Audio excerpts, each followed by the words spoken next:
Bonjour, donc on va voir comment utiliser Git. Premièrement, vous vous situez dans le dossier de votre projet, vous faites clic droit, Git Bash Here, ça vous permettra d'avoir le terminal. Ici, vous pourrez cloner votre projet si vous avez déjà un dépôt et que vous n'avez pas encore créé votre projet. Voilà, donc vous aurez l'URL qui vient du site, GitLab, GitHub, Bitbucket par exemple. Donc pour commencer, vous devez générer une clé SSH, donc on va aller sur Git GUI, même façon de faire. On fait help show SSH key et comme vous n'en avez pas, vous devez en générer une.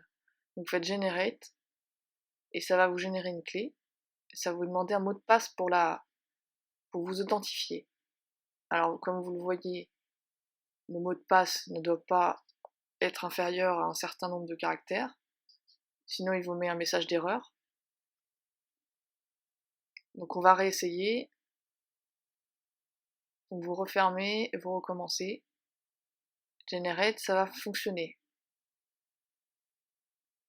Une fois que vous avez votre clé qui est générée, vous la copiez et vous allez dans votre site contenant votre dépôt ou sur votre dépôt privé et vous la collez.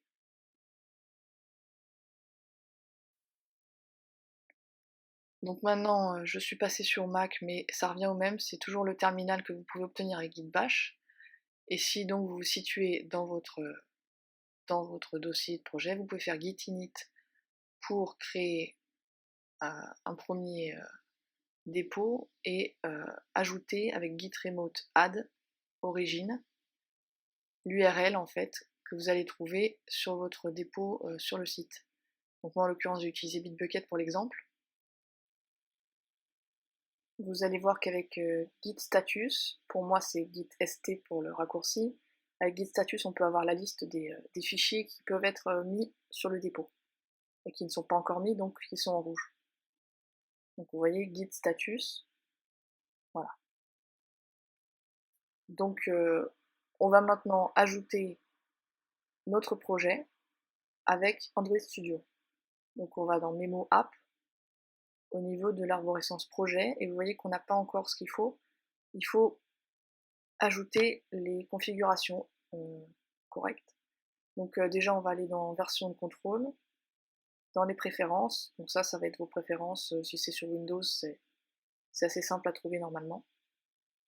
Git, et là vous aurez ici l'URL, plutôt le chemin vers l'exécutable Git, donc moi en l'occurrence c'est Mac donc c'est déjà situé, mais normalement ça devrait déjà être écrit. Donc maintenant ce que vous devez faire, c'est faire VCS et ajouter Enable Version Control Integration, vous choisissez Git, et là vous pourrez ajouter, voilà, vous voyez que tout se colore, tout ça c'est ce qui n'a pas encore été ajouté, donc vous allez pouvoir ajouter tout le projet à partir de la Git et Add, voilà. Donc là les couleurs vont changer, tout va devenir vert.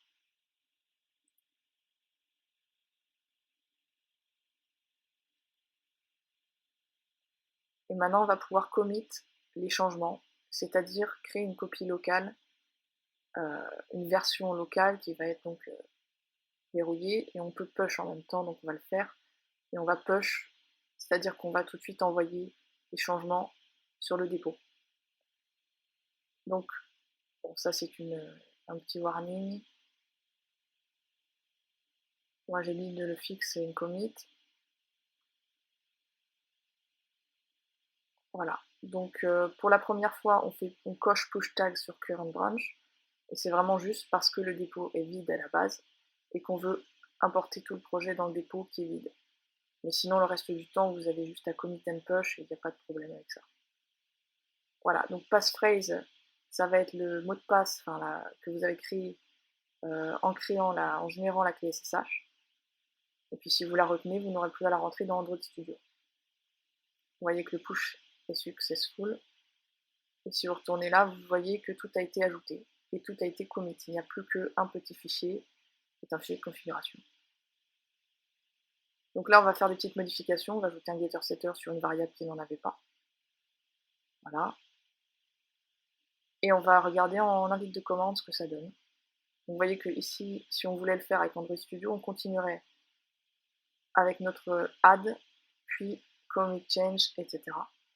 Là, on va le faire en ligne de commande. Donc commit status, vous voyez que tout de suite, il y a un fichier qui est en rouge. On va l'ajouter.